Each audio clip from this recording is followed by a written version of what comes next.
All right, everyone, we are back and we are going to do our exam 2 solution videos. I like that color. It's pretty nice. All right, so we are running dynamometer experiments. Claim forces will be normally distributed with the population. I think it should be a population mean, but it's okay. Mean of this, standard deviation of this, total of this number of measurements, and then we're given essentially a bunch of these values. So our null is that we are normal. Our alternative, not normal.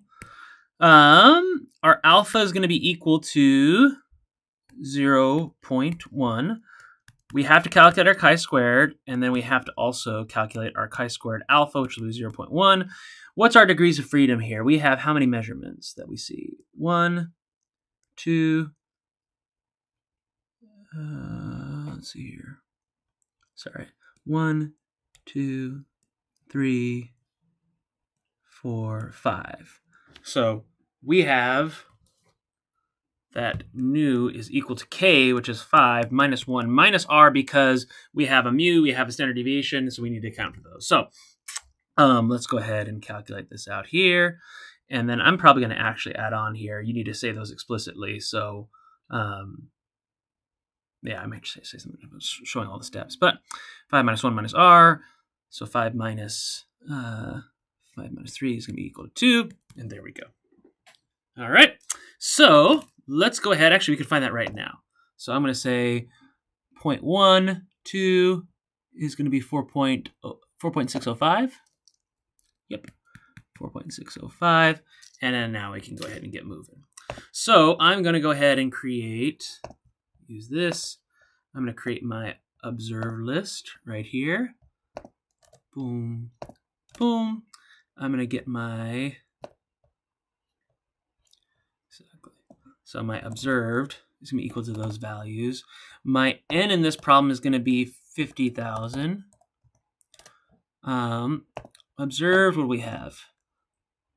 So 36500, blah, blah, blah, 5300, 7,000, 17,000, and then 1550. There we go. So I'm going to get my expected. So my expected one is going to be z function. I'm just going to pull this just a little bit to the side. Here we go. Expected one, my z function will be, let's see, less than 20.8 kilonewtons. So less means, I'm going to just shift this over. Left means minus infinity times n. So they need to go to minus infinity. And then my z function is going to be what? We have our 20.8, 20, and then 1.3. 3. That's our expected 1. Let's get our expected 2. Our expected 2 is going to be greater than 21.6. So I'm just going to change this. 21.6, and it's going to be greater, so that's going to be infinity. And unfortunately, I just clicked on the button. That forces me to wait. No, come on, Mathematica. Please respond. This is why you save your notebook. Infinity. 2, and then finally 3. EXP3.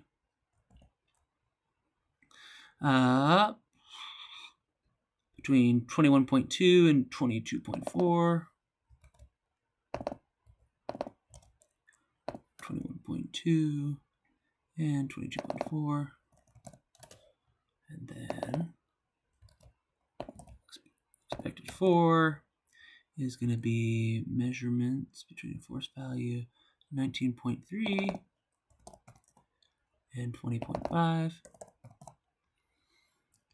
And then, last but not least, EXP5, and that's going to be 18.3, 18.3, and 19.7. There we go.